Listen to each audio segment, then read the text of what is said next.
Le journal. Bienvenue à cette édition d'information. À la une de l'actualité, les coopératives pour l'action climatique, c'est la thématique retenue cette année à l'occasion de la célébration ce 4 juillet de la Journée internationale des coopératives. Le but de cette célébration est d'accroître la sensibilisation aux coopératives, de mettre en évidence les buts et objectifs complémentaires des Nations Unies, de renforcer et d'étendre les partenaires entre les mouvements coopératifs. Audience à la primature, le Premier ministre a dévisé avec le ministre de l'Enseignement supérieur et le ministre délégué à l'économie. Au centre des débats, faire le point du protocole qui va permettre aux étudiants et aux enseignants de regagner les classes en toute sécurité face au coronavirus. Puis, remise des kits alimentaires et des bavettes au club de première et deuxième division du championnat national. L'initiative est de la Fondation Sylvia Bongo Ndimba qui a pensé aux acteurs du football national. Voilà pour la charpente de cette édition d'information.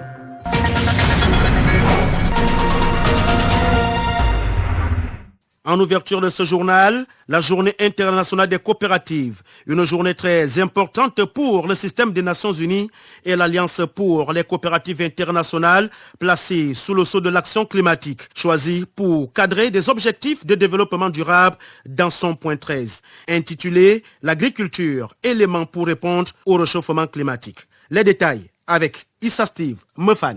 Définies dans leur sens large, les coopératives sont un regroupement d'associations ayant un rôle dans le domaine de la lutte contre la pauvreté, mais aussi contre le réchauffement climatique.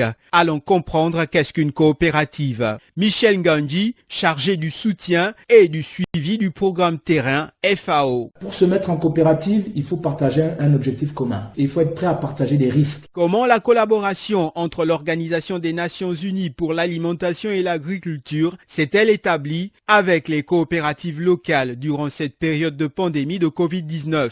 Il y a le contexte particulier du moment, que nous connaissons tous, qui est la crise sanitaire avec des impacts multisectoriels. Les changements climatiques affectent de plus en plus les conditions de vie des populations dans le monde. Donc ce que nous apportons essentiellement aux coopératives, mais de manière globale aux acteurs du monde rural, ce sont des modèles de production et des technologies agricoles. Nous sommes restés en contact avec les coopératives par d'autres moyens, notamment par des moyens téléphoniques, par des courriers électroniques, avec la Fédération nationale des transformatrices agricoles, qui nous ont fait un certain nombre de besoins en matière de renforcement des capacités. Les apports dans le domaine, une véritable révolution dans la préservation du couvert forestier. La première chose, c'est qu'il faut savoir que les causes principales du changement climatique, ce sont les émissions de dioxyde de carbone. Parce que lorsqu'on fait de l'agriculture itinérante sur brûlis, en fait, ce qu'on recherche, c'est la fertilité du sol. On cherche à améliorer la fertilité du sol. Ce que la FAO apporte comme technologie, c'est d'abord de moins en moins couper la forêt, ce que nous appelons, nous, l'agriculture de conservation. Donc, il y a un certain nombre d'approches qui permettent à ce qu'un exploitant agricole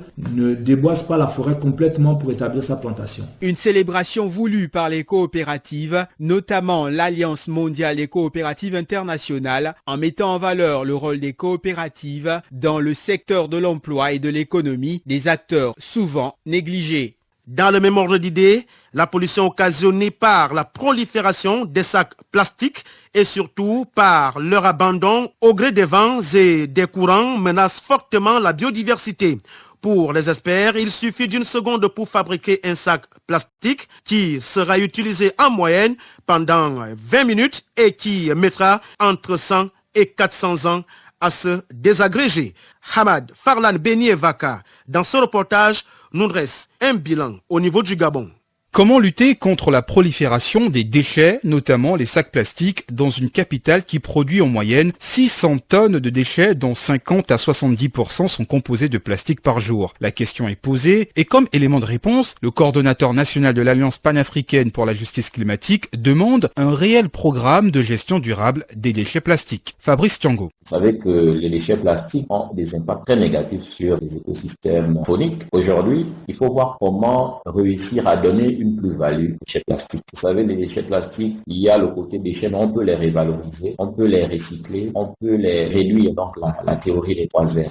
Depuis 2010, l'État gabonais interdit l'usage et la vente des sacs plastiques non biodégradables pour faire place aux sacs biodégradables. Seulement, sur le marché, il y a un type de sac dit oxo-biodégradable qui prête à confusion puisque ce genre d'emballage contient des molécules chimiques plus ou moins toxiques pour l'environnement. Et c'est pourquoi le PACJA appelle à un renforcement de capacité pour limiter les dégâts. Pour renforcer les systèmes de gouvernance, associer d'autres acteurs, notamment les organisations de la société civile, les populations doivent être de plus en plus responsabilisées. Nous rêvons d'avoir une population gabonaise éco-citoyenne, toujours empreinte à son engagement sur les questions des objectifs de développement durable. Au lieu donc d'attendre 3 ans ou plus de 400 ans pour voir un sac plastique se décomposer, mieux vaut le remplacer par des sacs réutilisables et recyclables, voire des emballages papier, même si ces derniers ne sont pas une panacée. À l'occasion de la célébration de la journée mondiale sans sac plastique, la rédaction de Radio Gabon s'est intéressée aux personnes qui font leurs courses avec des sachets plastiques plutôt que des sacs ou paniers en liane comme par le passé. Aujourd'hui, les matières plastiques tendent à envahir les surfaces commerciales et les bassins versants. Un reportage de Pascaline Meza. Au marché, en pharmacie ainsi que dans d'autres espaces commerciaux, le sachet plastique est le plus souvent utilisé pour l'emballage des produits. Certaines femmes préfèrent utiliser les sacs qui n'ont rien à voir avec la matière plastique. C'est le cas de Brigitte dans un supermarché de la place. J'ai mon sac pour protéger la nature. Là, pour ne pas répéter à chaque fois les sachets. Donc, j'ai toujours mon sac en moi, sur moi.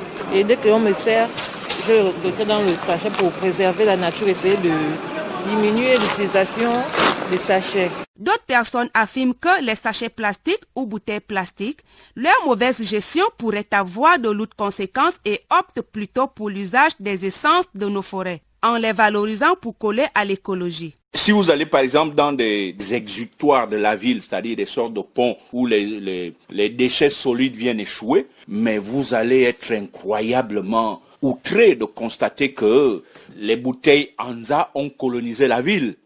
D'ici peu, les bouteilles Anza seront même 10 fois plus nombreuses que la population gabonaise. Mais quelle est la solution? On ne voit pas du tout. Normalement, si on était sérieux, le Gabon devait demander à la société qui fabrique Anza de créer une société de recyclage. Dans notre société, nous avons des lianes, nous avons les écorces de bois, nous avons plein de choses dans notre forêt que le Gabon peut transformer pour en faire des sachets. Il est à noter que les matières plastiques peuvent dégrader l'environnement, mais leur bonne gestion peut contribuer au développement du pays.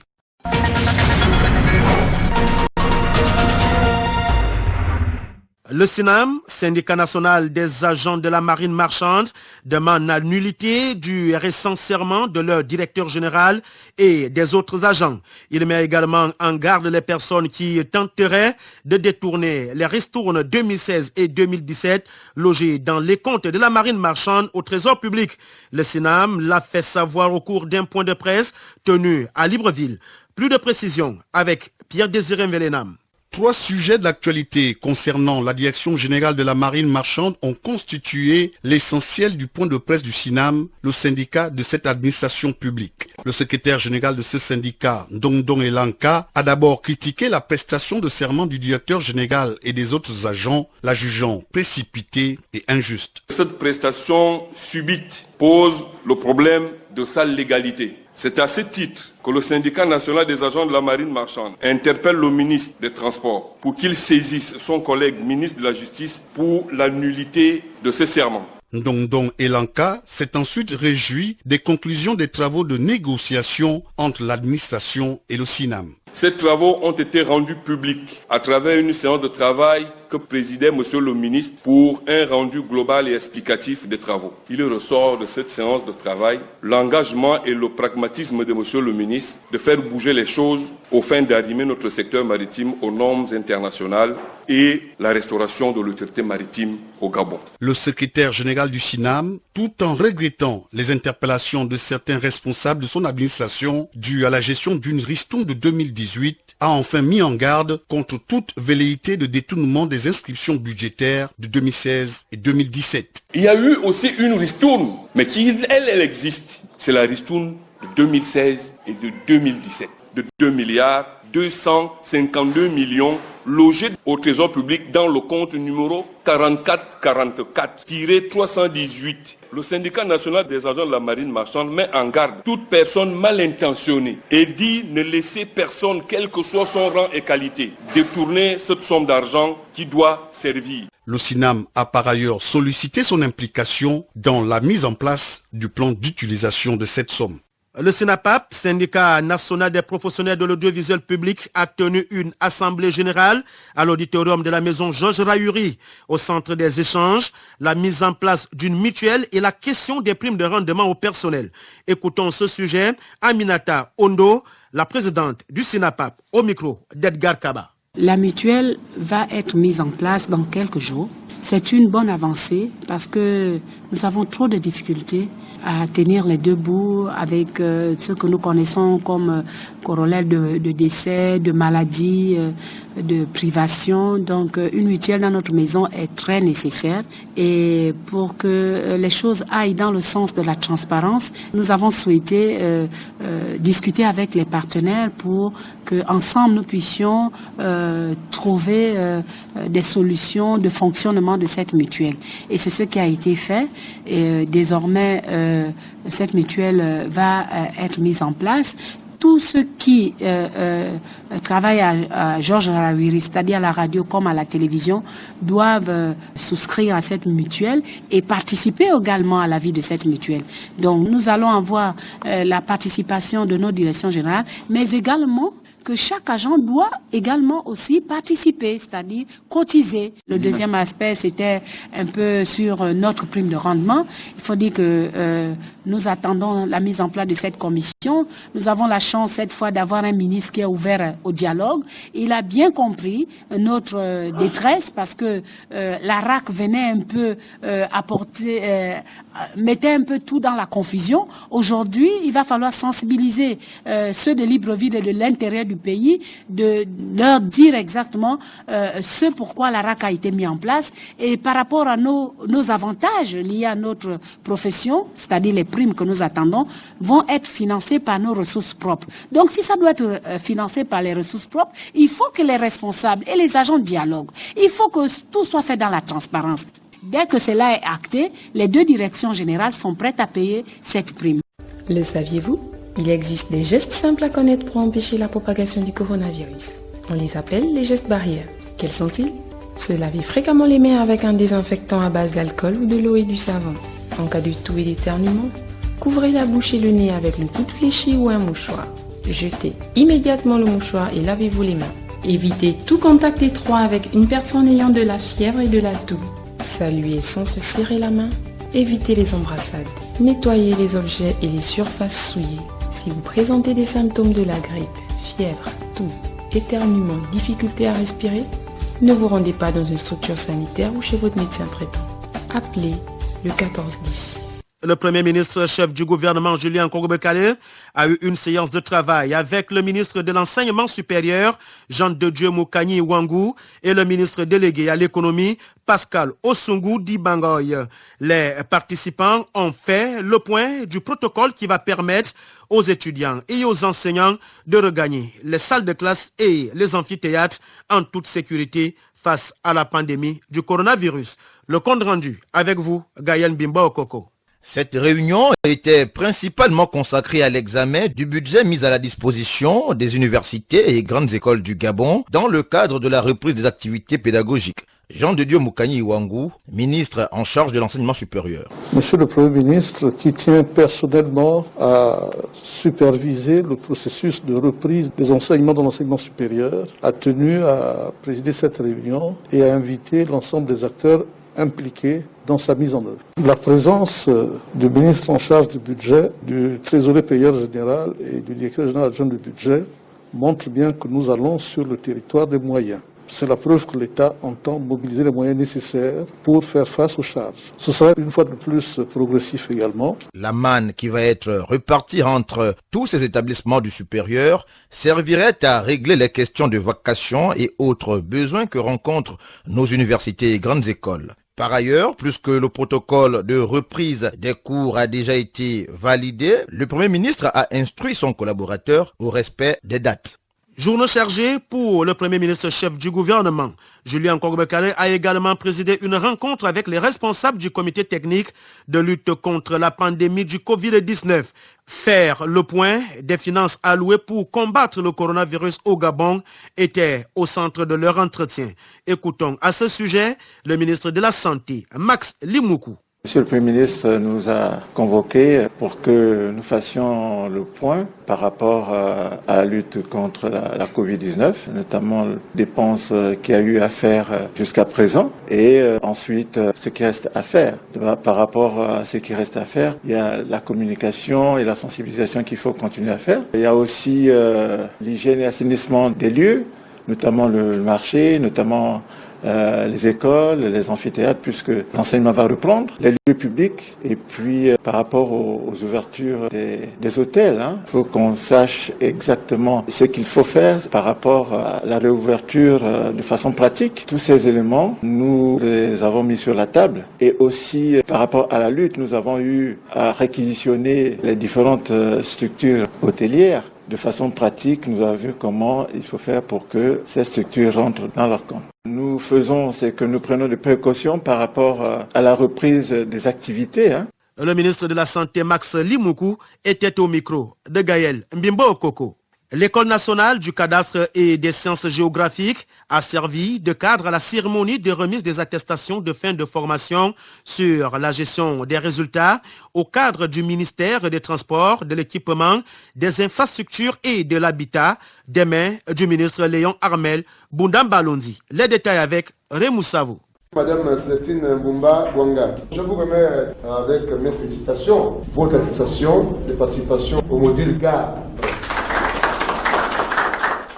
C'est pour garantir les performances de mise en œuvre des axes stratégiques du PSGE, plan stratégique Gabon émergent, que les 40 cadres du ministère des Transports, de l'Équipement, des Infrastructures et de l'Habitat ont durant un mois vu leur capacité renforcée sur les outils de la gestion axés sur les résultats. Guy Ulrich Odunga et Serge Pamphile Mubungu Ditengu n'ont pas caché le bien fondé des enseignements reçus. Nous avons le devoir de pouvoir mettre en exécution justement les connaissances apprises et ensuite de faire en sorte que ce point positif puisse apporter effectivement des résultats probants pour le bien de nos populations. On doit élaborer en amont les objectifs, définir les résultats à atteindre et les moyens qu'il faudra justement pour atteindre ces objectifs. La gestion axée des résultats est une approche qui privilégie l'obtention des résultats sur les plans de la planification, de la mise en œuvre, de l'apprentissage et de l'établissement des rapports. Toussaint Kouma Eman, expert formateur. La gestion sur les résultats, c'est aussi partir de la logique des moyens. On vous donne un budget, à partir de ce budget-là, vous commencez à voir qu'est-ce que vous faites avec. Et puis, quand vous l'avez utilisé, ce qu'on fait, c'est de venir s'assurer que vous avez respecté les procédures. Dans ce processus-là, nos besoins ne sont pas pris en compte. Parce que ce sont seulement les moyens qui importent. Dans la logique des résultats, on va d'abord essayer de savoir ce dont vous avez besoin pour améliorer vos conditions de vie. On va les définir comme étant des objectifs. On va assigner à côté de ça les résultats qu'il faut pour pouvoir y parvenir. On va définir un certain nombre de priorités. C'est à partir du moment où on a défini les objectifs, on a défini les activités, les priorités qui vont avec, quand maintenant on essaie d'avoir les ressources nécessaires. Nos pays ont besoin justement d'être dans cette logique-là. La gestion axée des résultats, une stratégie orientée vers la recherche et l'accroissement continu de la performance d'une organisation et l'accomplissement des faits directs. Quelques jours après l'annonce par le gouvernement des mesures spéciales concernant la reprise des cours dans le secondaire uniquement pour les classes de terminale, les parents d'élèves des autres classes mis de facto en congé commencent à s'organiser pour occuper leur progéniture durant cette période. C'est ce que nous rapporte Love Pakita Dilebou Mabika. Les vacances scolaires ne sont pas toujours de tout repos pour les parents. S'ils s'ennuient, les enfants sont bruyants et le font ressentir. La décision des vacances scolaires pour les classes intermédiaires annoncée par le gouvernement a amené les parents d'élèves à réfléchir aux stratégies pour occuper les enfants durant cette période. Cette année, les enfants vont certainement rester pour la plupart avec les parents sur place. Pour la plupart, c'est la télé, c'est les dessins animés, c'est à la limite. Dans l'arrondissement, on peut sortir le soir avec la maman, faire quelque part et revenir systématiquement à la maison. Mes enfants, ils ont des parents à l'extérieur. Je les envoie chez ses parents. Pour moi, là, ils sont maçons.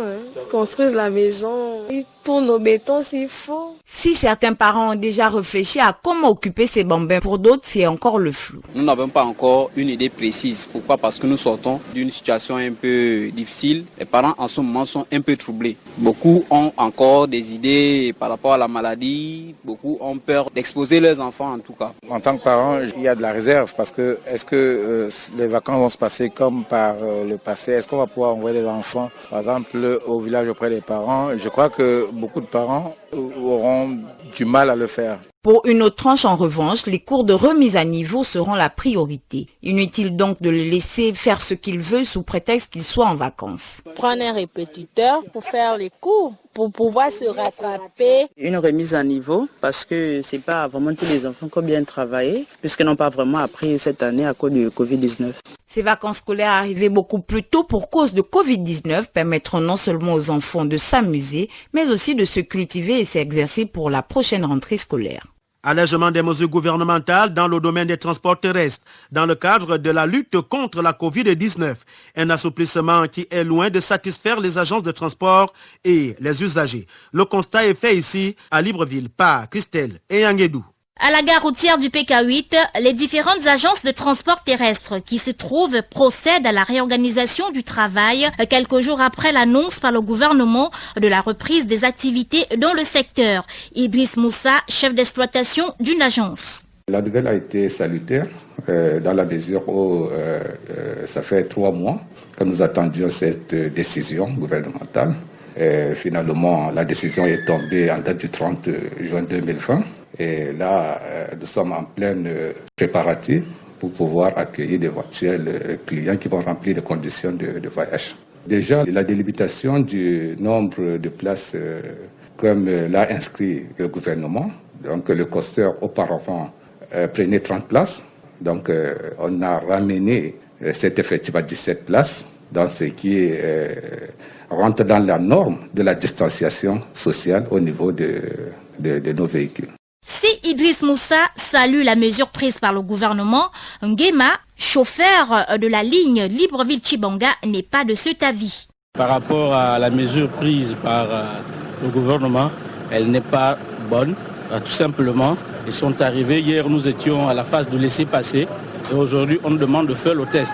Entre-temps, lorsque vous faites le test, vous arrivez, on ne vous donne aucun papier qui justifie que vous avez fait le test. Et il faut attendre 1 à 3 semaines pour avoir le résultat. Ça veut dire que ces mesures-là ne sont pas bonnes et qu'ils doivent revoir la façon de faire des choses. C'est pas normal. Mais ceux-là qui avaient déjà déposé des dossiers au ministère de l'Intérieur pour leur permettre de voyager, qu'est-ce qu'ils font de ça? Et arriver en route, c'est des problèmes avec les agents. Voilà pourquoi donc l'État gabonais ou bien le ministère de l'Intérieur doit revoir pour ceux-là qui sont chargés de piloter le comité Covid, ils doivent revoir ensemble comment faire et quoi faire. Il faut dire que cet assouplissement de mesures donne la possibilité à ces derniers de pouvoir s'acquitter de leurs charges au quotidien. Sans transition, l'actualité hors de nos frontières, nous allons la chercher en France où le nouveau Premier ministre est connu. Il s'agit de Jean Castex. Après la démission d'Édouard Philippe, le locataire du Matignon était jusque-là en charge de gérer la sortie de crise sanitaire selon le président français. Le portrait de l'homme avec Achille Mwanda Moussoti. Jean Castex, le monsieur des confinements, a selon les autorités françaises réussi sa mission confiée en avril dernier. À 55 ans, cet homme de droite a tenu sa réputation d'une redoutable efficacité. Il est haut fonctionnaire complet et polyvalent qui aura à cœur de reformer l'État et de conduire un dialogue apaisé avec les territoires, précise l'Élysée en justifiant son choix avant d'indiquer qu'il est l'homme de la situation comme pour travailler par le dialogue et dans un esprit de rassembleur.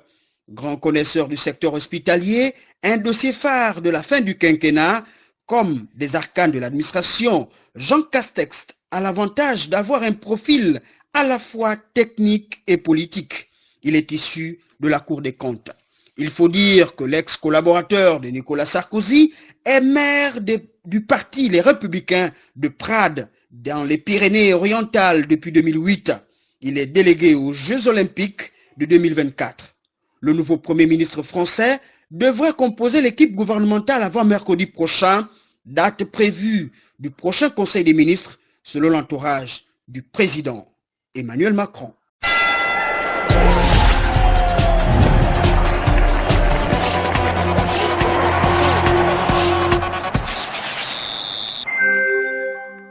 La page de sport de cette édition d'information, c'est avec vous, Ulrich Koupangoy. Les acteurs du football national n'ont pas été oubliés. Les clubs de première et deuxième division ont reçu des kits alimentaires et des bavettes de la part de la Fondation Sylvia Bongo Ondimba. La dotation a été reçue par le président de l'association des clubs de première et deuxième division, Landry Kei. Des kits alimentaires et un lot de bavettes ont été remis aux 24 clubs de football évoluant en première et deuxième division de notre championnat, un don octroyé par la Fondation Sylvia Bongo Ondimba pour aider les clubs à lutter contre le Covid-19 qui sévit au Gabon. Landry Kei, président des clubs de première et deuxième division. À l'initiative de l'association des clubs de première et deuxième division, la Fondation Sylvia Bongo Ondimba a répondu promptement à la sollicitation des clubs suite à la pandémie du Covid-19. La Fondation Sylvia Bongo Ondimba a mis à la disposition des clubs pour les joueurs de football des kits de bons alimentaires et également des bavettes pour aider les joueurs à se mouvoir en dépendant de la Covid-19. Une aide matérielle qui vient soulager les joueurs et responsables de clubs délaissés depuis l'arrêt du championnat national à cause de la pandémie du coronavirus. C'est la première fois depuis que les clubs ont sollicité de l'aide, que ce soit au niveau de la Fédération gabonaise de football, au niveau des administrations. La Fondation Sylvia Bongo a répondu promptement et rapidement à la sollicitation des clubs. Vous pouvez être rassuré que ce don que vient de mettre à la disposition la Fondation va aller uniquement à l'endroit des joueurs de l'encadrement technique. Pour l'heure, la date de la reprise du championnat national de football n'est pas encore connue. Les clubs ont recommencé à s'entraîner en respectant les mesures barrières. Le regard est tourné vers l'État et la FEGAFOOT pour la relance de la compétition. Quelques brèves dans cette page de sport. Initialement prévue pour le 25 juillet, la reprise du championnat de football en Égypte aura lieu le 7 août prochain. Les clubs ont repris les entraînements à l'exception de certains, comme le Zamalek, qui refuse toujours de reprendre la compétition. Le championnat reprendra avec les matchs en retard. Cette nouvelle date se rapporte à la possibilité de reprise des compétitions CAF en septembre. L'Égypte avait stoppé son championnat le 14 mars dernier à cause du Covid-19. Le roi Sané vient de s'engager avec le Bayern de Munich. Le talentueux ailier de 24 ans a rejoint officiellement vendredi le club bavarois en provenance de Manchester City.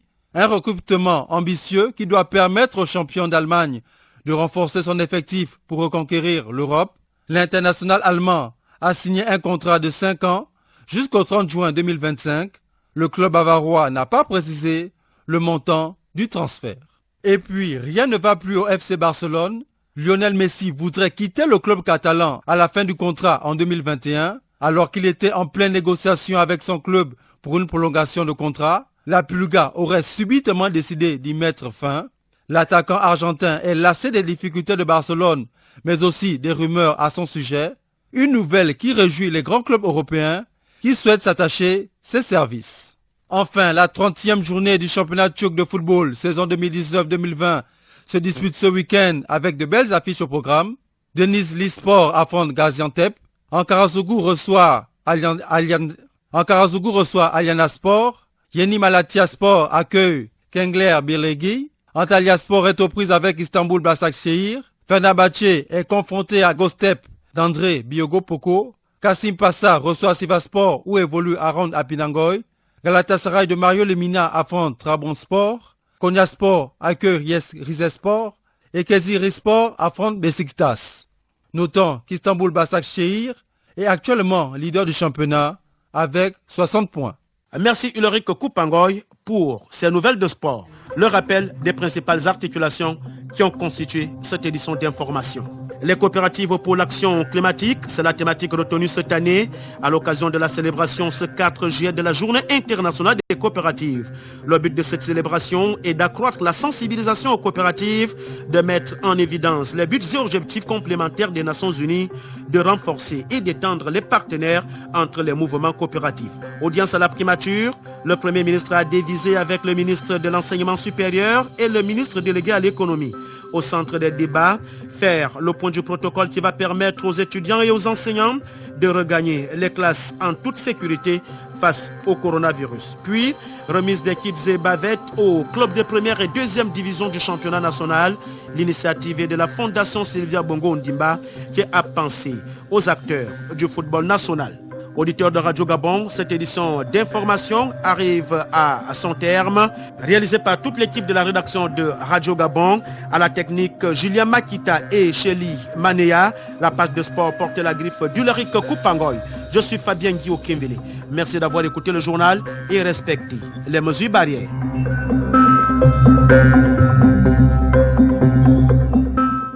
Vous êtes câblé sur Radio Gabon émettant de Libreville, 88.7